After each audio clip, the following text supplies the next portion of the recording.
La facciata della Natività della Sagrada Famiglia racconta della nascita e dell'infanzia di Gesù. È suddivisa in 3 portali, dedicati alle 3 virtù teologali, fede, speranza e carità.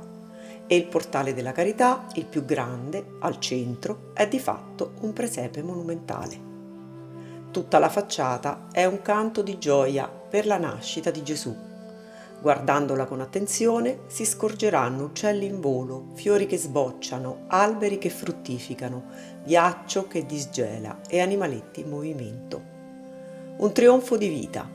E infatti facciata della vita la chiamava a volte Gaudì. La facciata è costellata da numerosi gruppi scultorei che raccontano episodi che precedono e seguono la nascita del bambino divino. Sulla sommità della colonnina centrale del portale maggiore è posto il gruppo scultoreo della Natività di Gesù. Tratto più evidente di questo, come di tutti i gruppi scultorei di questa facciata, è senz'altro il realismo.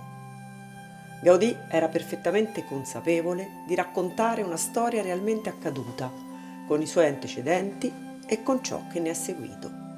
Un fatto non confinato nel passato, ma contemporaneo a sé, come agli uomini di ogni tempo, presente e futuro.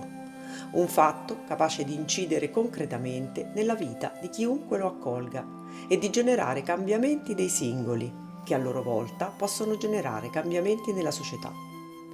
Quanto esattamente accadde allo stesso Gaudì, il quale arrivò a dire a un certo punto che non era lui che costruiva la Sagrada Famiglia, ma che era la Sagrada Famiglia che costruiva lui. Quella miracolosa nascita è un evento sempre presente. Come diceva Federico García Lorca, il gruppo scultoreo della Natività della Sagrada Famiglia evoca una nascita da sempre in corso. La colonna su cui poggia il gruppo della Natività è dedicata a Gesù e evoca l'albero di Jesse. Intorno ad essa, infatti, si dipana un cartiglio in cui sono incisi i nomi di tutti i predecessori di Cristo, seguendo la genealogia del Vangelo di Matteo, che parte da Abramo per passare di padre in figlio fino a Gesù, il cui nome è scritto sul capitello della colonna. Ma c'è un particolare che passa inosservato ai più.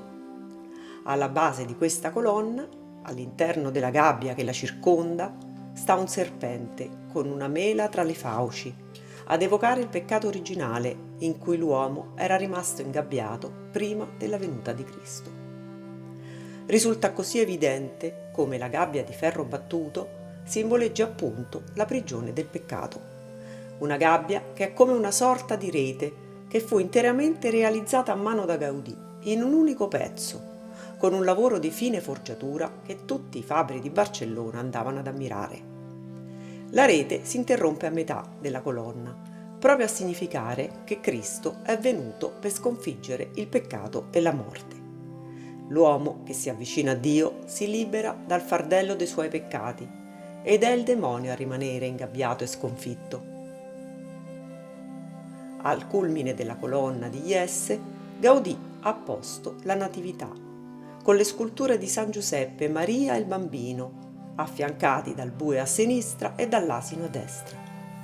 Maria sembra offrire il bambino alla vista di chi guarda, ma nel contempo pare ritrarsi sotto il suo manto in segno di estrema umiltà. Giuseppe, alle spalle di Maria, pur colto in un atteggiamento di stupore, sembra già alle prese con la sua funzione di custode della Santa Famiglia e con la posizione delle sue braccia esprime la sua funzione protettrice. Il neonato è deposto in una mangiatoia, che in realtà è un acofano, uno strumento di lavoro quotidiano dei manovali che lavoravano nel tempio, un chiaro omaggio di Gaudì ai suoi amati operai.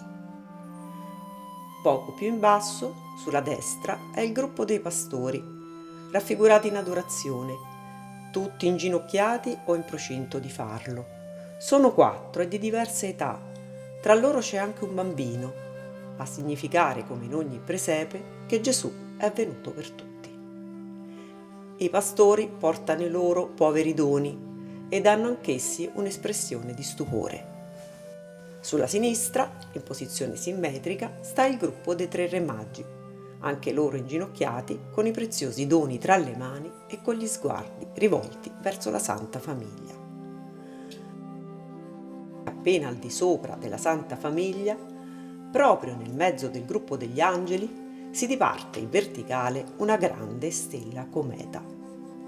La grande stella è come una freccia che punta in alto ad indicare quell'avvenimento centrale del cristianesimo che precede la nascita del Redentore, l'Annunciazione, il sì di Maria. Ed ecco Maria che, inginocchiata davanti all'angelo, sta per pronunciare il suo sì. È ormai evidente come il presepe di Gaudì sia il centro di una dinamica ascensionale nella quale risiede la grande lezione teologica della Sagrada Famiglia.